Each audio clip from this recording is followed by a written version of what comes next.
So this week, I got the roof installed. That only took a day, wasn't too bad. I got all the metal on the fascia and the rake work done. The sill boards are installed. Those were 2x8, pressure treated. I got the T111 plywood on the inside finished, and I was able to finish up this railing, get all the balusters installed, so that's mostly complete. I may put a grip rail on it, I'm not sure yet. I did spend one day this week getting a lot of materials, so I didn't get as much done this week as I wanted to.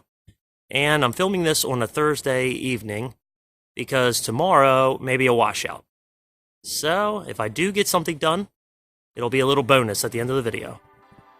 But for right now, let's do a recap of this week's work.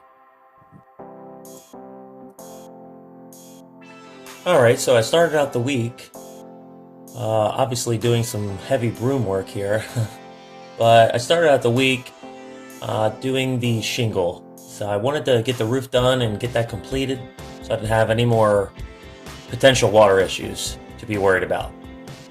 So you can see me brooming everything off, and then I started by installing the drip. So I was just trimming that paper off the edge, and there I am installing the drip edge on that side.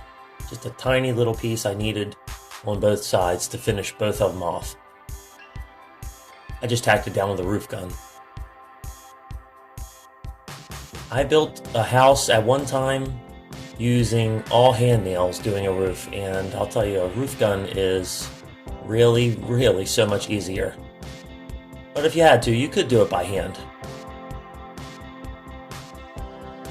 So here I'm just marking out some lines. I like to use starter shingle, so I just measured over, and that'll give me my reveal, so all I had to do was line it up with the chalk line.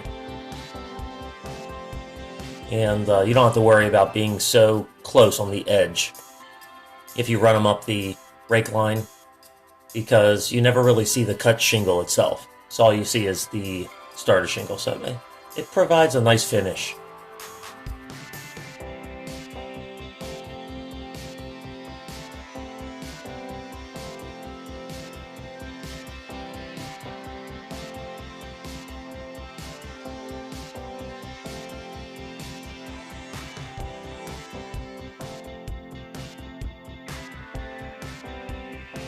Alright, so here I'm just cutting the shingles just to try to stay ahead before I get started, so I can just reach and grab them from a pile.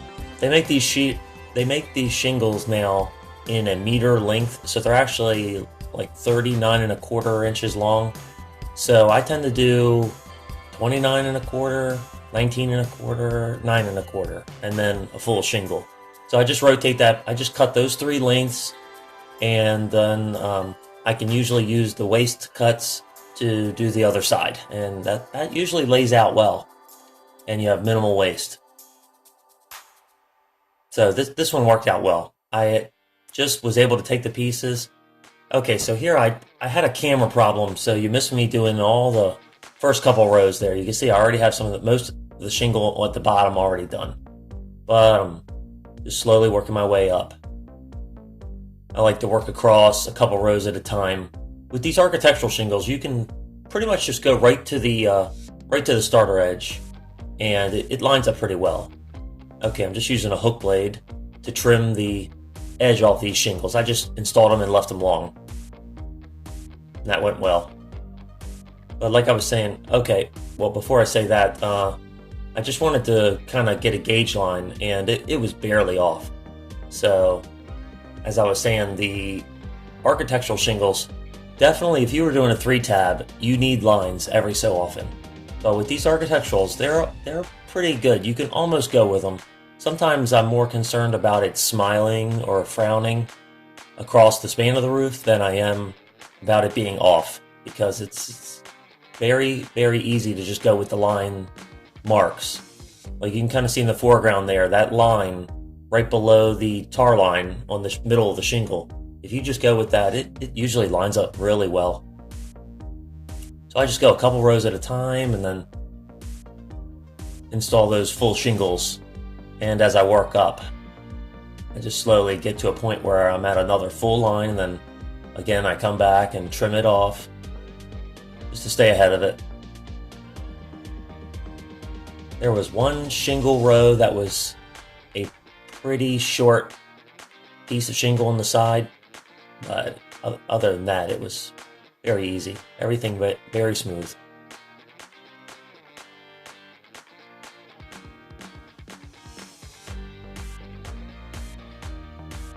So yeah, I'll just run the step on the side there, and then I'll just fill in all the full shingles all the way across. And just run those 3 shingles, then full shingles up, then finish it with a full shingle. This wasn't too bad. I thought it might take me into a second day, but it only took me 1 full day. So it was not bad at all. You'll see when I get to the top and have to kind of weave in. I had the row where I finally transitioned to the existing roof. I did have to weave in a little, but it was only on 1 row. So it was very, very painless.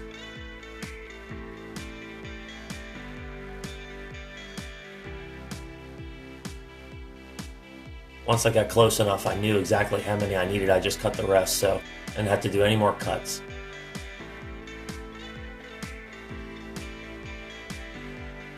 Now right there, I'm starting to get in, and that's where I was sitting there for a moment, trying to decide how I was going to do this weaving.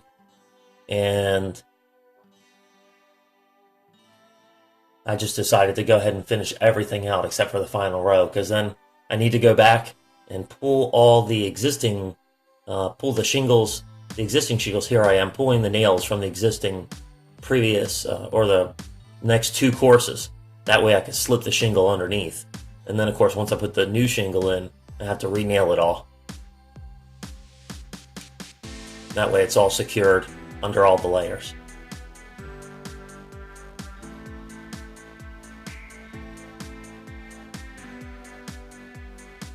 And I think the difference with this was that me weaving it the way that I did, it just almost didn't line up. There was the 1 row where I had to kind of remove some of the shingle from the existing roof and tie in with the new shingle.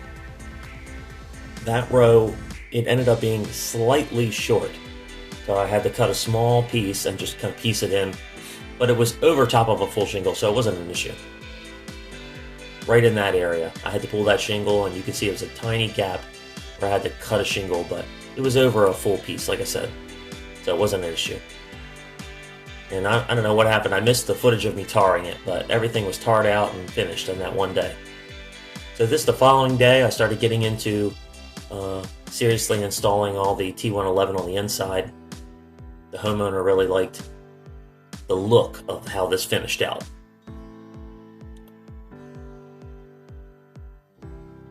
So I just worked my way around the room, and I used screws and took my time. That way I didn't have any mistakes, because everything is exposed. So I was trying to make it good quality to show. You see, I used the tape to measure just to make sure I hit the framing in the middle there.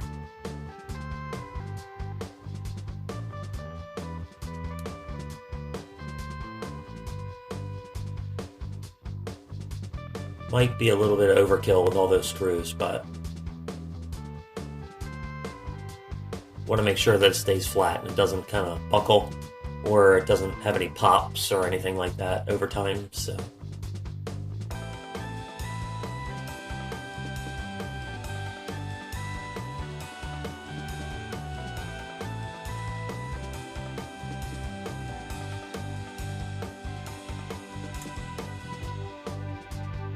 I had one issue when I was installing this. I had one piece that actually had some filler in it, and I thought, oh, I'm not going to be able to use this piece, but I ended up removing a section from the outside and using that as one of the inside pieces, and nobody would ever know. And I was able to use the piece that had the filler in it on the outside. And as I stated in the past, here I am putting the piece. You can see the piece has a lot of filler in it. I tried to sand it, and I thought, this is not going to work. You can see all the filler staining. So I decided I'll put it on the outside because it'll be covered up eventually with siding.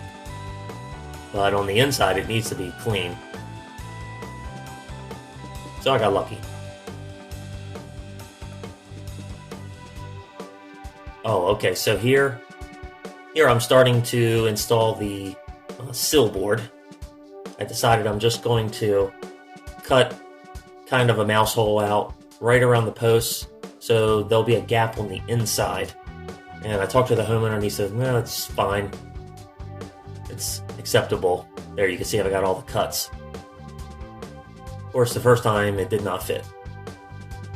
So I had to set it up. I went outside and set it up and remarked everything here.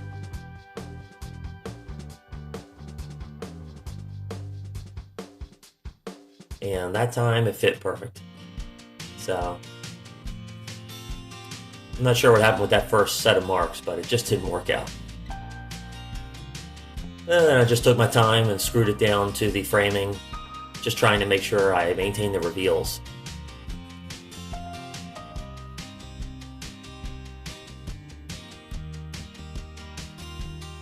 I had pre-mitered the corner, but you'll see here in a moment that I actually made a mistake. I forgot to pre-miter this corner on the inside. So I had to do that by hand because I just didn't want to remove it. So I just did it with a fine saw and the cut was good enough that I was able to work with it. So here I am with the outside board.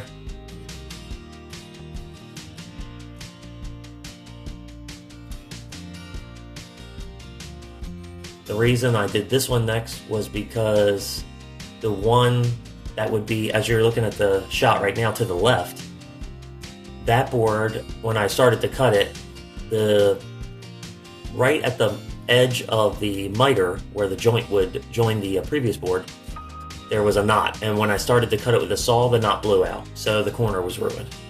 So I had to go to the store and get another whole 20-foot board because it was just over 16 foot. So I had to get another whole board. So I just decided to do that side and this little short one. And I'll just wait till the next day to do the other piece. So then I decided to get into this metal work. I just used this pre-bent store stuff with the bead lines on it. Looks fine. Most people have that anyway. I don't own a brake, and I can't see renting a brake just to do a couple hours worth of metal work, just to get a flat metal edge.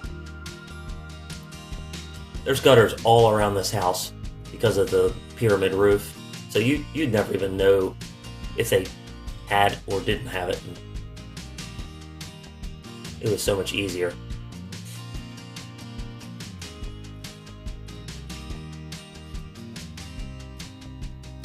I just did all this with a small handbrake.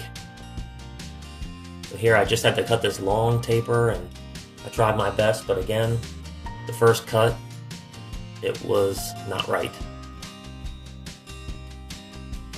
There you can see it, it's way off. So I just kind of eyeballed that there, and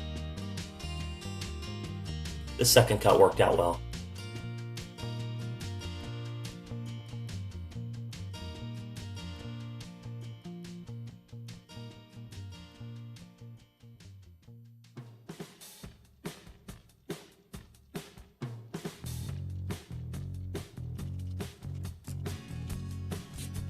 Here I'm just doing the same thing on the other side. Just did it all up on the ladder so I didn't have to keep getting up and down. That little pork chop piece is what takes so much time. All those bends. And then I remembered I have this big seamer. And I said, oh, that'll be so much easier than just using a small 3-incher. Plus the 3-incher is really meant for ductwork, and it kind of creases, kind of leaves some marks on it. So that other seamer, I just totally forgot I had it on me.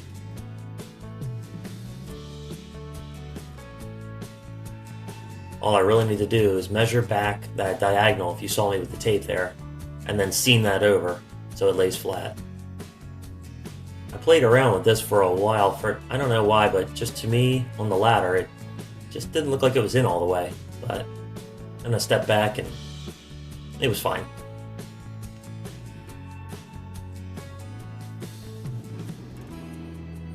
So just kind of repeating the process.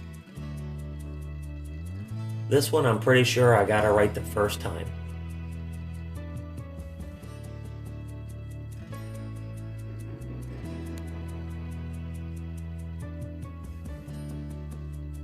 Yep, looks good.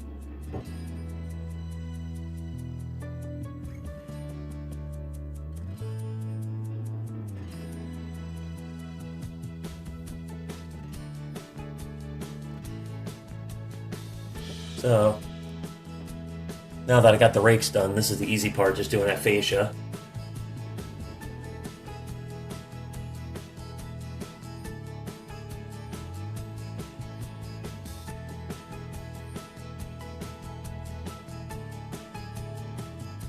All that'll be hidden with a gutter anyway, so you almost can't go wrong.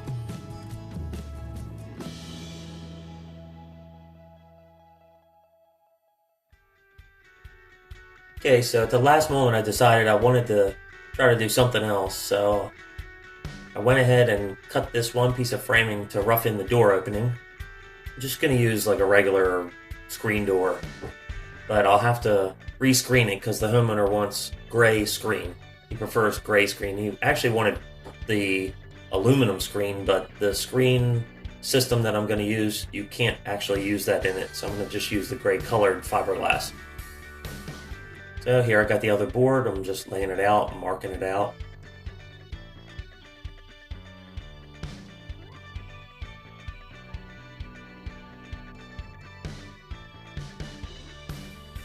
But as far as that door opening, I had to put that other piece in just to rough in the height, and I'll put screen, I'm going to use the screen system that you'll see in a future video, and it will go in there, so I just figured I'll go ahead and put screen in there. That would look pretty nice.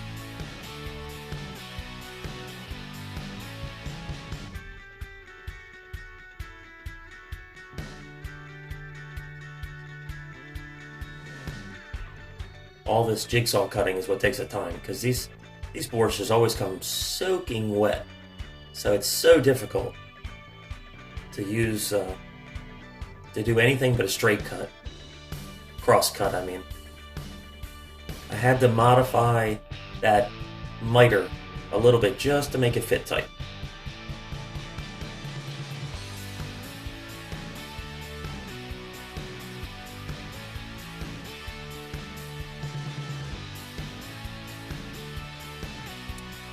Alright, so now I'm starting on the railing work, which I did need to do a little more cutting on the deck boards that were there, just to prep for the post, because the posts will go on the outside. So I decided I'll just go ahead and mark and do all these prep cuts, just to get ready for the posts. So I pulled that lower board, and I pulled that upper board on the stair set. And then I have to make another cut, because I'll need another post on the inside there.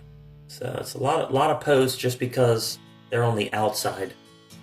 I prefer to do them on the inside, but that's what he already had on another one, so here I had to double cut that deck board because otherwise the holes in the middle wouldn't work out. So I had to cut both sides to make sure I could still use the center holes. So I'm just doing all the cuts on the other side.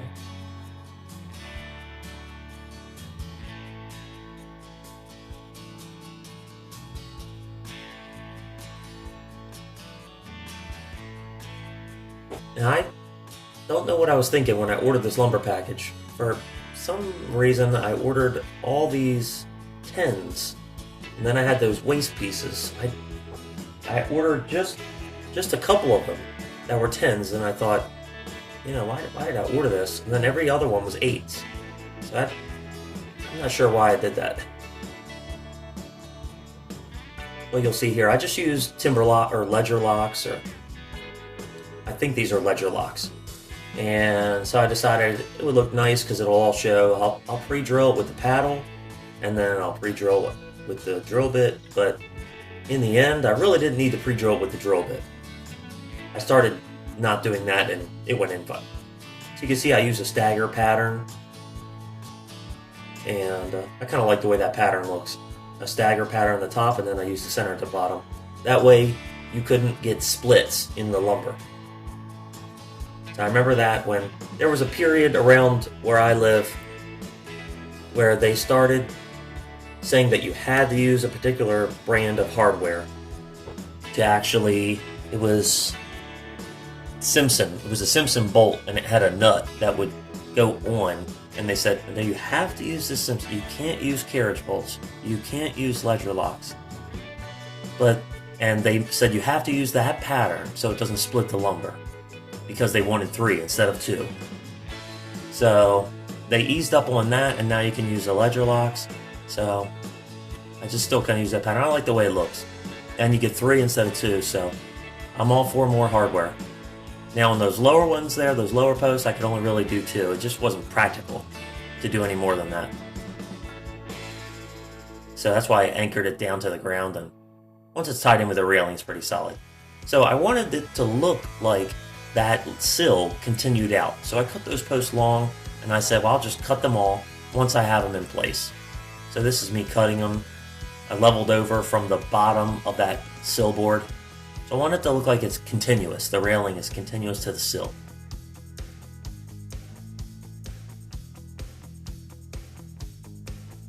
So here I'm just temporarily tacking it to that sill board.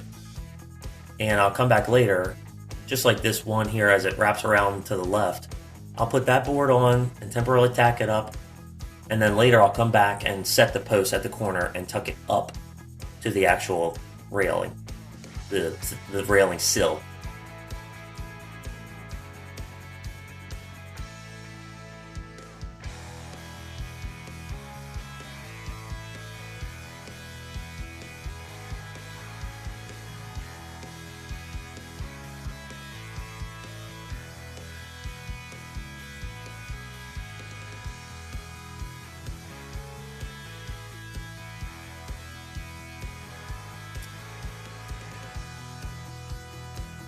So now I'm just marking out, going to cut the angles on the lower post there, and then go ahead and set the sills on for the railing tops on those boards.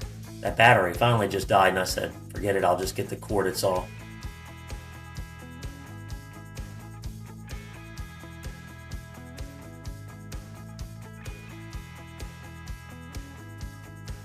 Those turned out a little bit higher than I wanted them to, but it was okay. I just set them on there, and I just did straight cuts. Felt fine.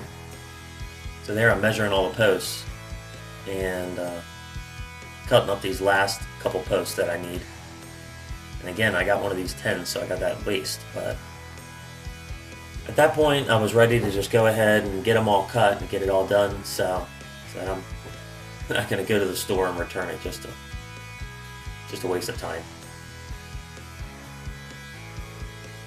Just going into production mode now, just marking everything, pre-drilling everything, pre-starting all the screws.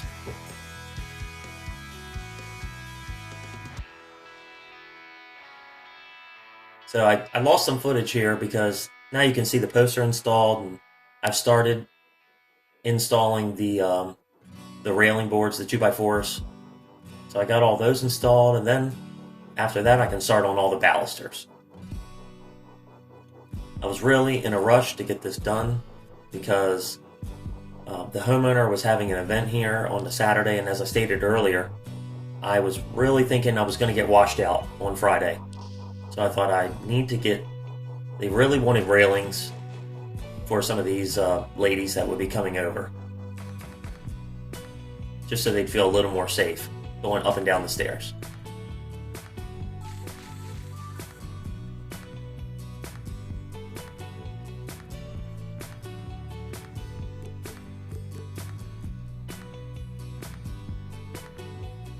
Now these worked out.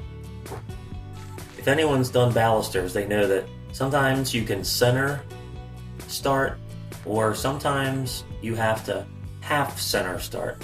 So you have to split the center. But these worked out well just with a center start.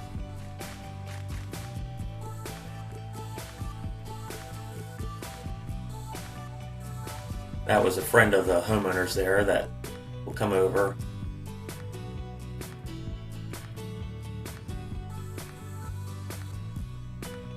I had an issue with these because all the screws that I was using were 3 inches. Well, of course, the baluster plus the 2x4 is 3 inches, so they would poke through. So I had to always drill all these screws at an angle rather than wait until the next day, and I just couldn't wait. So I had to go ahead and make it work, just to make sure it didn't pop through the other side.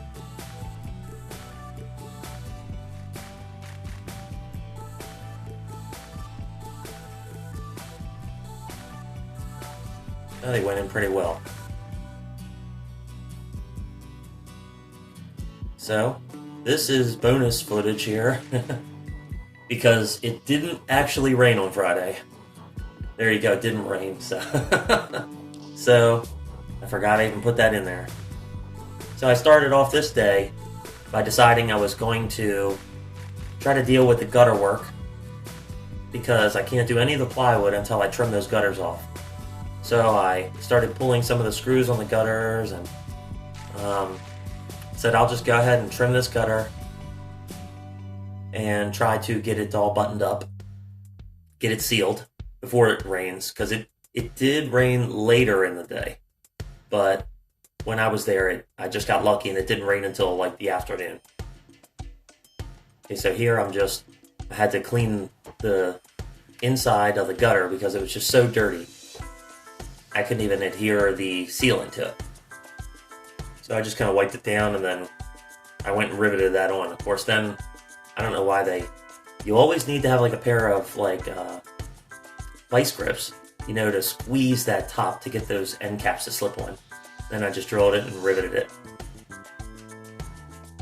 In the next clip where I do the actual gutter on the outside of the addition, I got this tool where you can just crimp squeeze it. Oh, it's so much easier than doing the rivets.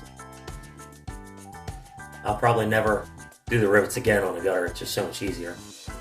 And I was able to tack it right back in the existing holes. Now this is the other side.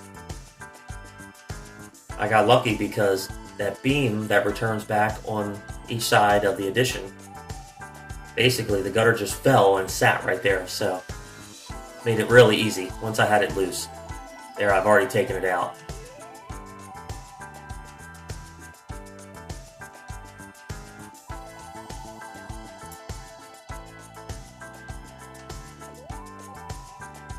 Okay, so here I'm finally cutting the last piece of framing. I wanted the piece of framing right up against that fascia from the existing house. That way I'd have something to attach the plywood to. So now that I've got the gutters dealt with and I've got that framing, I was trying to take some measurements to cut this piece of plywood here. So I just decided to cut an angle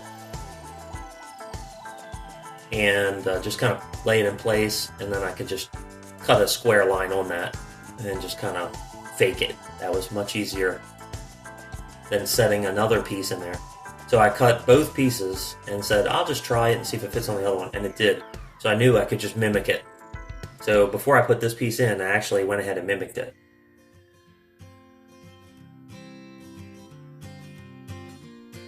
So I got this piece installed, and then I said I need to get this flashed, because if it rains, I want to make sure this is all covered.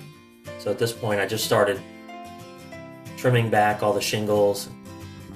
I was trying to pick them and cut them, and then finally I said I'm just going to use a hook blade and just cut the inside and then cut the outside and create a nice little path area so it can expose the so it can expose the step a little bit.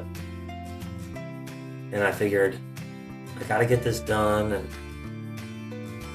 at least it'll be more prepared for rain. So I ended up taking the step all the way up under that rake metal. That way it's all protected all the way up, so there's no exposed area for the water to get in. Cutting the shingle out was probably all the work. Just putting the step in just doesn't take any time at all. It's definitely a little trickier when you get up to the higher spots. This one I got lucky because the 2x6 was, peeled off of the framing enough that I was able to slip the metal in. So that last one, I had to trim it down a little. Then I just put some of this tar tape on it, just to kind of give a nice seal. That way if the water hit, it'll run over. Until I get the siding on. I tried to put another piece on and I screwed it all up, so I just said forget it. I was just trying to put another piece on just to fill it all the way up under the rake, but just didn't work. Okay, now on the other side, just putting that piece of framing on, and then I get into the plywood. Basically just the same process here. I had to trim that a little to get a nice edge to butt the other piece of plywood up to.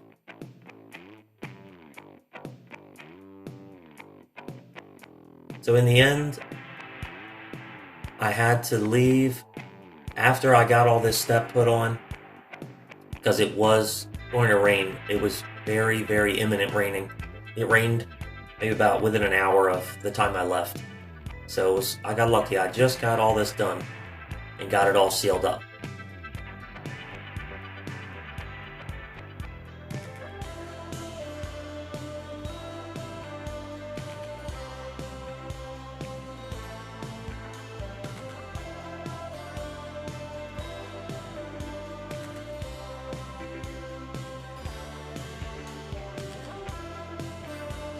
This one was a little bit more difficult because I really couldn't reach up in there to get the last little bit of that shingle out.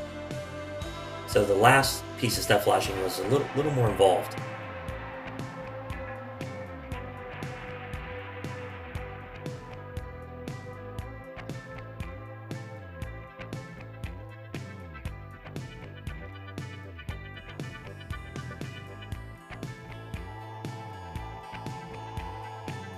You can see that one shingle there was totally tore. The whole shingle came loose. I had to come back later and actually piece in a new piece of shingle. It had basically where the nail line was, it had just totally ripped clean. So these are the ones where I had problems.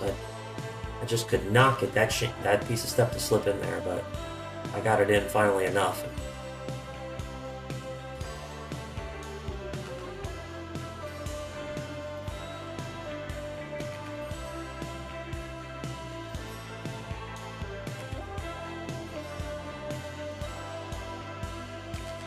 I just use that white OSI there to seal the top section. And then I just tarred down all the shingles.